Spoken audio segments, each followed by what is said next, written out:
카카오 요즘에 이제 카카오 시리즈들이 좀 그 약세를 좀 보이고 있고 좀 힘든 모습을 보여주고 있죠. 대표 카카오페이 대표 지금 이제 카카오 이제 원래 그 대표로 가려고 했었는데 그 먹튀 논란이 일어가지고 또 문제가 되고 있고요. 그래서 신뢰를 카카오란 기업이 신뢰를 많이 잃고 있는데 오늘은 여기 카카오뱅크 하나 얘기해 드릴게요. 일단은 이제 카카오뱅크를 얘기를 먼저 하려고 하는 이유가 뭐냐면 신규 상장주거든요. 신규 상장주가 원래 처음에 상장했을 때가 요 가격대였는데 지금 거기를 깼어요. 네, 그래서 요거를 얘기를 좀 해드리려고 하는 건데 요게 처음에 8월 6일날 상장됐을 때 그때 시초가는 53,700원이었고요. 현재 주가는 49,000원대에 있어요. 그래서 처음에 시작했을 때보다 가격이 낮아요. 자, 여기 다시 보시면 이때 시초가 53,700원 그 다음에 저점이 51,000원이었는데 지금 5만원을 깼기 때문에 상장 후 최저가라고 보시면 되겠습니다. 네. 자, 일단 카카오뱅크가 처음에 이제 상장했을 때 그 작년에 이제 공모주 열풍 불었지 않습니까? 그래서 우리가 그때 많이 들었던 단어가 따상이었죠. 네. 공모가 대비 2배까지 2배 이제 시초가를 형성해서 거기 상한가를 간다. 그죠? 네. 상한가를 또 가면 뭐 따따상 이렇게 얘기했었는데 뭐 그런 게 있었어요. 그죠? 아무튼 그래서 뭐 여기 뭐 말 그대로 저점이 한 5만 원 정도였죠. 어디까지 갔냐면 94,000원. 그러니까 거의 100% 가까이 갔던 거죠. 거의. 네. 근데 아무튼 이제 많이 갔어요. 네. 그리고 나서 떨어져 있는데 신규 상장주는 대기업이건 중소기업이건 결론부터 얘기하면 신규 상장주는 대기업이건 중소기업이건 신생기업이건 성장기업이건 유니콘이건 뭐 패커스 유니콘 기업이라고 하죠. 유니콘 기업이건 뭐건 간에 신규 상장주는 조심하셔야 돼요. 특히 중국계 신규 상장 기업은 안 하시는 게 낫고요. 옛날에 뭐 화풍 집단 KDR 뭐 성광 이름도 지금 가물가물하네요. 네. 성용 광정 투자했는지 뭐였는지 몇 건도 있었어요. 네. 그거 그 뭐예요? 그 몇 년 동안 거리 정지 당했다가 이제 끝난 거 뭐 그런 것들. 네. 그러니까 중국계 신규 상장주는 안 하시는 게 좋습니다. 중국을 싫어해서 그런 얘기 한다기보다 좋게 끝나는 거를 거의 못 봤습니다. 네. 대부분 안 좋게 끝나더라고요. 자, 아무튼 이제 카카오뱅크는 이제 저도 이제 개인적으로 이용을 해요. 인터넷 그 뱅킹 할 때 편하긴 하더라고요. 그죠? 네. 그래서 이제 뭐 가끔씩 쓰고 있는데 이 카카오뱅크가 이제 신규 상장하고 나서 거의 2배 가까이 급등을 했었죠. 그 다음에 지금 전저점을 깨고 있는데 신규 상장주는 왜 위험한지 자 그냥 뭐 뇌피셜이 아니라 있는 그대로 얘기해 볼게요. 아무리 성장성이 있고 그 안 망할 기업 같아도 신규 상장했을 때 그 굉장히 큰 기대감을 갖고 시작하는 종목들이 있어요. 그래서 처음에 이렇게 상한가도 나오고 막 그러거든요. 그런데 그런다고 해서 모든 종목이 3개월, 6개월, 1년, 2년 뒤에 계속 올라가는 게 아니에요. 옛날에 10년 전에 그 굉장히 그 사람들한테 관심을 모았던 이제 대형주가 하나 있었죠. 뭐였냐면 현대위아라고 있었어요. 옛날 이름이 기아공업, 현대공업으로 바뀌고 막 그랬었나요? 근데 이게 뭐냐면 그러니까 이제 원래는 기아 쪽 적이었는데 기아차가 이제 안 좋게 적이 되면서 이게 현대차로 넘어갔지 않습니까? 나중에 이제 현대위아로 이제 이름이 되면서 이렇게 상장했던 기업인데 현대위아 같은 경우에는 굉장히 잘 끝난 경우예요. 자, 이걸 보여드릴게요. 이거는 자 보세요. 현대위아가 처음 상장됐을 때가 2011년이거든요. 자, 들다 당겨서 보여드릴게요. 화면 잘 보이시죠? 안 보이시면 얘기하세요. 네. 현대위아가 처음에 상장됐을 때가 2011년 2월 달입니다. 상장하자마자 음봉 맞았어요.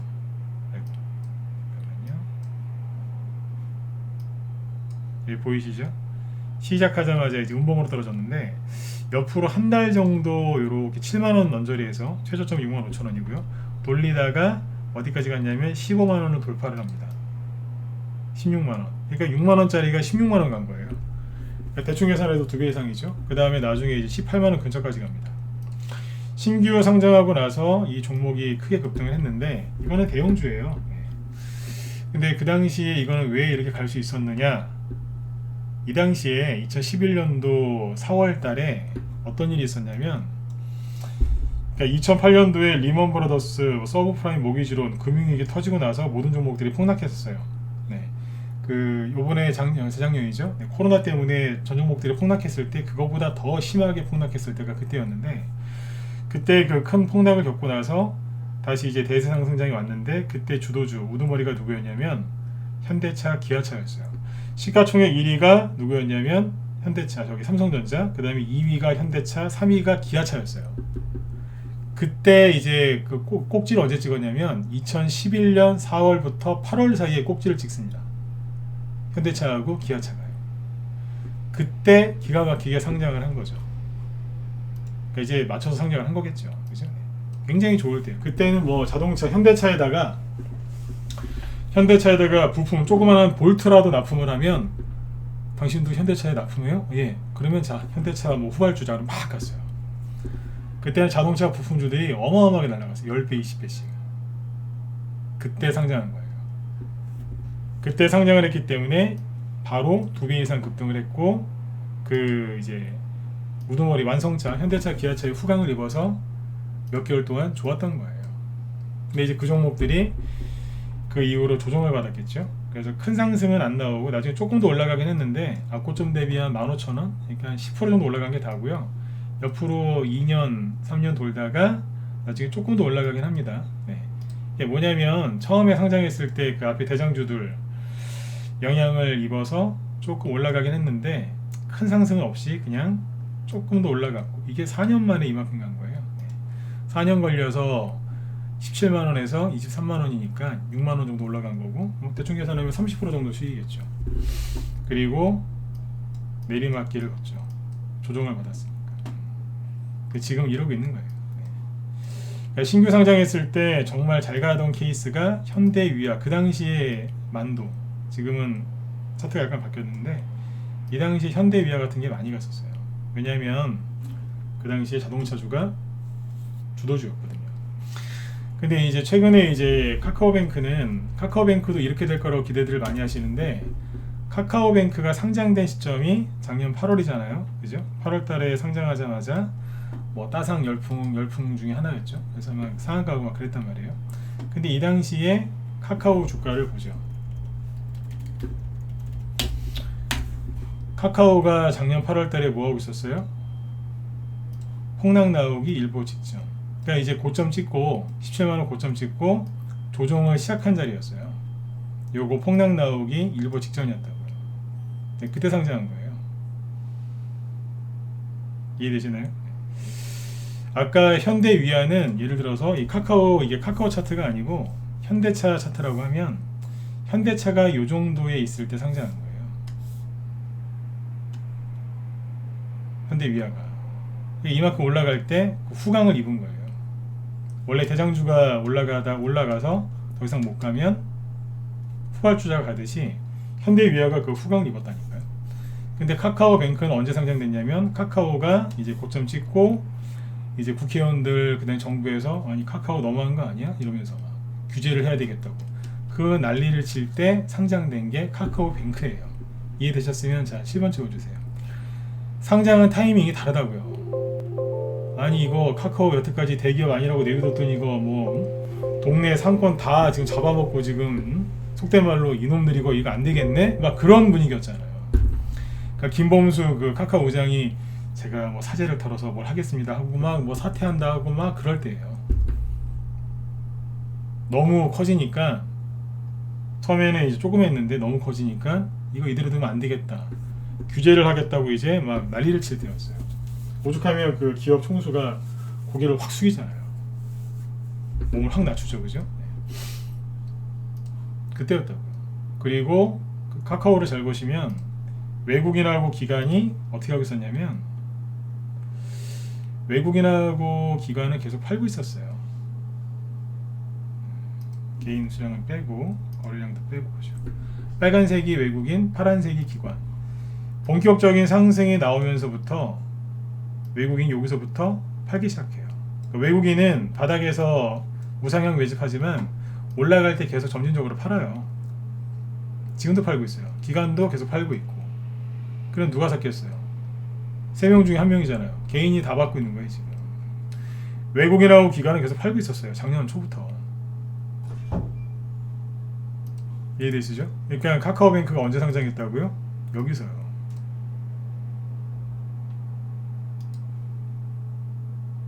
그러면 쉽잖아요. 다시 카카오뱅크로 가보면 이건 이제 상장된 지 얼마 안 됐으니까 외국인 뭐 기관 지분 이거 볼 필요는 없고 이제 이 상태에서 다시 보시면 돼요. 이게 좋은 게 아닌 거예요. 그러니까 사람들은 차트를 보면서 여기 상장했을 때 가격까지 내려왔으니까 이 정도면 바닥이 아니겠느냐. 왜냐하면 여기 94,000원 거의 10만원이었는데 지금 5만원 깼으니까 앞고점 대비 지금 거의 반토막이니까 지금 싼 거 아닌가요? 이러실 수 있어요. 예, 싼 걸 수 있어요. 그러나 현대 위아는 굉장히 저거는 성공한 사례예요. 신규 상장주가 저렇게 올라가서 몇 년 동안 붕 떠 있는 경우는 극히 드물다니까요. 근데 현대 위아가 저렇게 급등해서 붕 떠 있을 수 있었던 이유는 그 당시에 현대차, 기아차가 전체 우리나라 주식시장 최상위, 그러니까 주도주가 차화정이었잖아요. 차화정. 맨 앞에 차였다니까요. 그냥 부품주라고 하면 그냥 볼트만 판다고 해도 무조건 상한가고 막 그랬어요. 그래서 간 거예요. 근데 카카오뱅크는 상장 시점이 다르다고요. 사람들이 과열되어 있을 때, 그죠? 그리고 작년 8월 달에 막 그 테마주들, 그죠? 막 반토막씩 나가지고 막 개인들 막 난리 났을 때, 그때 사람들이 했던 게 뭐예요? 역시 믿을 만한 건 네이버하고 카카오밖에 없다고. 다 그거 살 때 아닙니까? 카카오뱅크가 이제 그 열풍 때문에 이제 따상도 나오고 막 그랬던 거죠. 네. 그 열기가 식으니까 이제 여기만 있는 거예요. 그래서 카카오뱅크를 지금 사시는 거는 별로 좋은 선택이 아닙니다. 나중에 자리를 좀 잡고 좀 돌아섰을 때 사시든지요. 지금 단순하게 9만원인데 지금 뭐 4만원대다. 저기 반토막이니까 이거 거저 아니냐. 그렇게 하시면 안 됩니다. 예를 들어서 종목을 한 두 개 더 예를 들어볼게요. 여기까지만 하려고 했는데 삼성생명. 옛날에 그 삼성생명이 처음에 상장됐을 때 아세요? 이게 말 그대로 삼성이지 않습니까? 삼성생명이 상장할 때 그때 굉장히 관심을 많이 끌었어요. 2010년 5월 달에 상장했습니다. 벌써 12년 전이네요. 근데 중장기로 보면 삼성생명이 좋죠. 그죠? 네. 근데 이러고 있어요. 정권 바뀌고 나서 맨날 삼성 괴롭히니까 거기다 코로나까지 터져서 저기 하다가 지금은 이만큼 빠져 있고요. 삼성생명도 신규 상장하고 나서 10년을 그냥 이러고 있었어요. 여기까지 하면 7년이죠. 네. 7년, 8년, 회수로 8년이네요. 8년 동안 박스권이었어요.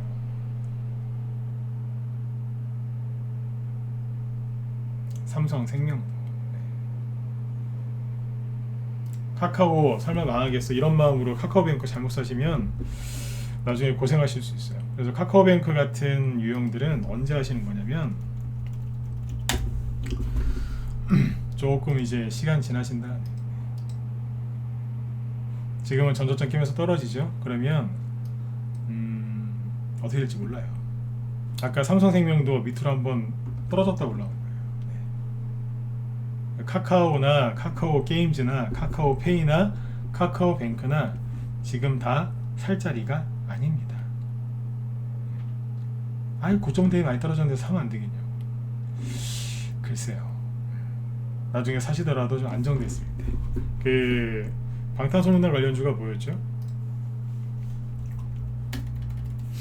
BTS. 지금 이름 하이브로 바꿨죠, 그죠? 아, 예, 신성우님. 네. 이름 하이브로 바꿨죠, 그죠? 네. 이것도 처음에 상장했을 때 구덩이 팠다 올렸거든요. 그때 여기서 제가 이거 막 분석해드리고 막 그랬잖아요. 나중에 안정을 찾거든 그때 사시라고. 나중에 이제 오징어 게임 얘기 나오고 좀 괜찮아지니까 좀 더 올라왔는데 지금은 좀 정상적으로 가지 않습니까? 네. 그러니까 지금 막 전저점 깨고 떨어질 때는요 사는 거 아니에요. 나중에 자리 잡거든 그때 가서 사시면 돼요.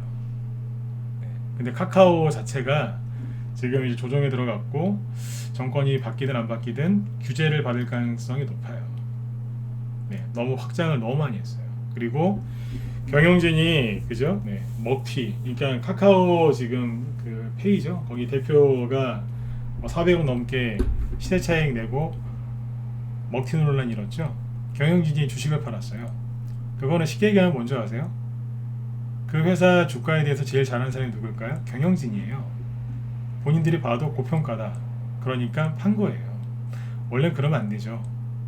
오너의 자질이 안 되는 게 맞습니다. 그죠? 네. 그 자기 회사를 믿고 투자한 사람들은 그대로 들고 있는데 그 수백억이나 되는 주식을 갖다가 던졌어요. 그러면 그거는 오너로서 자질이 없는 거죠. 근데 잘 알고 있다는 얘기. 그게 고점이라는 걸, 고평가라는 걸 아니까 던진 거예요. 이게 문제가 되니까 지금 이제 문제가 되고 있죠. 그래서 그 기업 이미지도 굉장히 그 회복하기가 어려울 만큼 신뢰가 많이 안 좋아졌어요. 네, 카카오, 제가 보기엔 카카오란 기업은 지금 되게 오만 방장 기업으로 보여요. 네, 너무 진출을 많이 했고 소상공인 그 영역도 많이 침범을 했고, 그죠? 네, 대표이사부터 시작해서 창립자, 그 다음에 그 밑에 주요 임원들 먹튀하고 있고, 그죠? 네. 제가 보기엔 되게 안 좋게 봅니다. 근데 이번에 먹튀 논란까지 일었으니까 이거는 기업 이미지 그러니까 기업 이미지에 큰 타격을 입은 거죠. 주가가 급락하는 거는 얼마든지 회복할 수 있지만 이미지가 추락한 거 회복하는 데는 오래 걸립니다. 그리고 너무 많이 커졌기 때문에 규제도 좀 많이 받을 거고요. 그리고 이제 코로나 비대면 수혜주로 많이 올라갔잖아요. 그죠? 네. 그래서 이런 것들 종합적으로 판단했을 때 카카오 관련주들은 지금 사시는 거는 좀 부적합합니다. 나중에 좀 안정이 되거나 그때 좀 이제 하시는 거는 몰라도 지금은 아닌 것 같습니다. 네. 지금은 아니에요. 네. 참고하셔가지고 좀 도움이 되셨으면 좋겠어요. 네. 마이크는 여기서 끄고 이제 윤석열 테마주 중에 희한한 거 하나 보여드릴게요.